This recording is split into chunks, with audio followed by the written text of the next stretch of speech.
Es probable que muchos de los que sobrevivimos a la década de los 90 tengamos una mejor idea sobre quién fue Sarah Helen, más allá de las novelas, películas y leyendas que se han construido en torno a aquella mítica figura.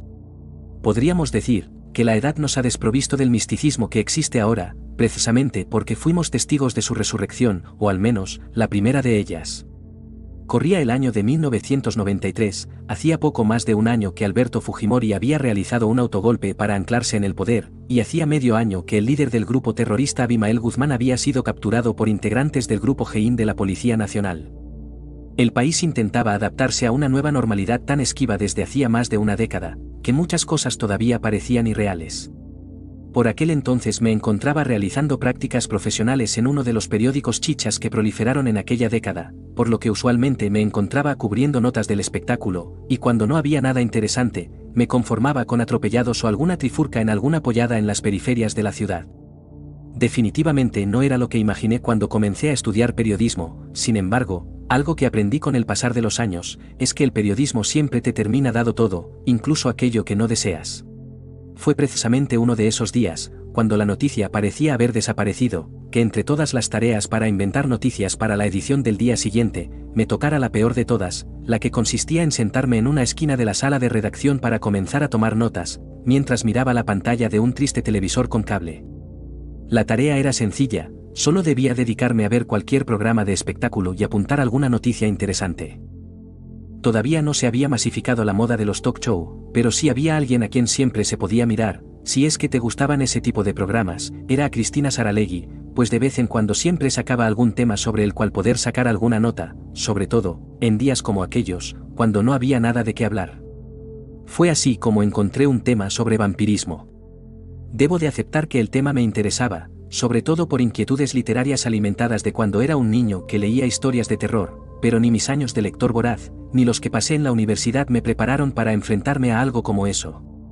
La conductora entrevistaba a un supuesto experto en vampirismo, quien a pierna suelta, comentó que 2 de las 3 mujeres de Drácula se encontraban enterradas en Inglaterra y en México. La primera se llamaba Sarah Helen, quien, al ser acusada de practicar la brujería, pasó a ser enterrada viva por los pobladores de la ciudad de Blackburn, pero que poco antes de morir, lanzaría su maldición de que regresaría 80 años después para vengarse de todos.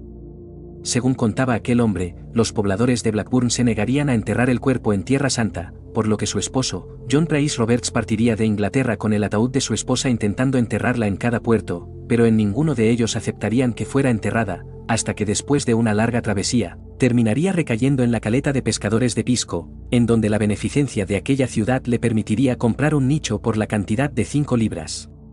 Debo de admitir que oír aquello me produjo un sobresalto, sobre todo, cuando comencé a sumar y caí en la cuenta que aquel año se cumpliría el tiempo profetizado por la propia Sarah Helen. Casi por instinto periodístico pasé a bajar el volumen mientras intentaba ocultar la pantalla con mi cuerpo. Cuando le comenté a Terán, el jefe de redacción, sobre la nota que pensaba escribir, no pareció muy interesado en la misma, pero me permitió escribirla, pues según sus propias palabras, una vampira que regresa a la vida en Pisco, era mucho más interesante que escribir sobre vírgenes que lloraban sangre. Lo cierto fue que ni Terán ni yo pudimos prever el impacto que aquella nota tendría ni bien fue sacada a las calles, pues casi al instante, la sala de redacción comenzó a recibir llamadas de personas interesadas en saber más sobre la historia, como el pabellón donde se encontraba enterrada o más datos sobre su vida en Inglaterra. Yo nunca había estado en Pisco, y lo poco que sabía, era lo que había visto en el programa de televisión, por lo que cuando Terán me consultó sobre esos datos, yo tan solo pasé a encogerme de hombros. Sin embargo, todo pareció cambiar, cuando el día domingo en un dominical muy popular en aquel entonces, apareció una nota sobre la vampira que regresaría a la vida el 9 de junio. En el reportaje la periodista aparecía en la ciudad de Pisco, específicamente en el cementerio ponchando la lápida de la supuesta vampira. El día lunes Terán me recibió echando carajos sobre que aquel mercenario nos había robado la noticia, sobre todo, porque los otros diarios y varios programas de la televisión comenzaron a cubrir la noticia. Yo intentaba explicarle que aquello era una tontería, una vampira que vuelve a la vida, el solo hecho de mencionarlo me provocaba vergüenza ajena, pero él, muy suelto de huesos, me puso en mi lugar al recordarme que una noticia no consistía en saber si algo era real o no, sino en querer saber más sobre ella. Fue así como me vi arrastrado a la ciudad de Pisco. Cuando llegué, no tuve tiempo de conocer aquella ciudad, pues era como si la misma hubiera pasado a convertirse en una gran feria ambulante, en donde no solo sobresalían los periodistas que al igual que yo, intentaban hacerse con algún dato sobre el cual cubrir sus reportajes, sino con toda una gama de personajes variopintos, en donde sobresalían chamanes que realizaban rituales en el nicho de Sarah Helen, hasta vendedores ambulantes que por 5 soles te vendían una bolsa antivampiros que contenía crucifijos y estacas fabricados con madera de los pinos del bosque de Milford Haven en Gales. Incluso, no faltó un periodista de la competencia que hizo notar que había aparecido una pequeña grieta en el nicho de la vampira, lo que indicaba que su resurrección estaba cada vez más cerca. La noticia corrió como reguero de pólvora, sobre todo cuando apareció un funcionario de la embajada británica quien confirmaría que efectivamente Sarah Gellin había muerto en Blackburn. Incluso, un grupo de periodistas llegó a pedir a la Fiscalía Provincial que exhumaran el cadáver para poder salir de dudas. Tuve la suerte de poder entrevistar al sepulturero y vigilante de aquel cementerio, un hombre llamado José Molina Pérez, quien vivía en el mismo cementerio junto a su mujer y sus 3 hijos, quien además temía con ser la primera víctima de la vampira. La aglomeración de curiosos fue tanta, que la policía tuvo que hacerse presente para poder evitar destrozos que pudieran ocurrir, e incluso, el periodista brasilero Enrique Amorim realizó una transmisión para su cadena de noticias desde un helicóptero, mencionando que no sabía si se encontraba en el Perú o en Transilvania. La noche del 8 de junio, mientras todo el mundo esperaba la llegada de la medianoche, la policía solo permitió que los chamanes se acercaran al nicho de Sarah para que pudieran realizar los rituales que impedirían que la resurrección ocurriera.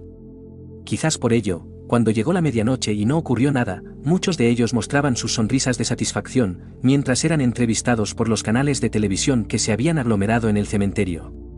Al amanecer, apareció el alcalde de la ciudad, Edgar Núñez, con una corona de flores proclamando que Sarah Gellin se había convertido en patrimonio de la ciudad. Con el pasar de las horas el cementerio comenzó a vaciarse de personas. Yo permanecí un poco más de tiempo, como esperando que algo ocurriera. No me refiero a la resurrección, sino a algo que me pudiera explicar lo que acababa de ocurrir, pero no pasó nada, solo el pasar de las horas y la extraña sensación de estar desperdiciando la vida. El tiempo fue pasando y aquella vampira se convirtió en parte de la cultura popular. Cada cierto tiempo aparecía alguna nota que intentaba revivir el interés por aquella figura, pero los tiempos estaban cambiando, ya casi a nadie le interesaba ese tipo de cosas, a pesar de que a veces había algo que la traía de vuelta, una serie de novelas publicadas, una canción, promesas de películas filmadas. Sin embargo, solo fue muchos años después de mi primera visita, que la vida volvió a encaminarme hacia ella. Fue en el año 2007, acababa de ocurrir un terremoto en la ciudad de Pisco cuya magnitud fue de 7.9 en la escala Richter y que había provocado que gran parte de la ciudad fuera destruida, ocasionando más de 500.000 de víctimas. Llegar a Pisco fue mucho más difícil que la primera vez. Después de todo, mirar de manera directa a la muerte nunca es fácil, pero había algo similar a aquella primera visita. Pese a tanto dolor, a tanta muerte, había algo que permanecía incólume, inamovible. Sí, se trataba de Sarah Gellin, cuyo nicho permanecía de pie, pese a que muchos de los pabellones alrededor suyo se vinieron abajo con el terremoto. Nunca supe muy bien cómo fue que llegué al cementerio, ni el por qué decidí buscar algo que a todas luces no importaba demasiado, pero cuando llegué al nicho y observé que alrededor suyo había una serie de velas y algunas cartulinas pequeñas que agradecían el milagro obtenido, supe que no había sido yo quien había emprendido aquel camino de regreso, sobre todo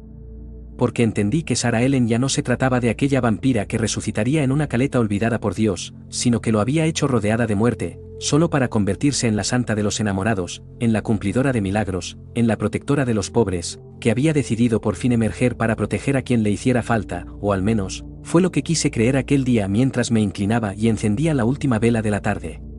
Si te gustó la historia, no olvides suscribirte, que nosotros nos estaremos viendo en la próxima historia cotidiana.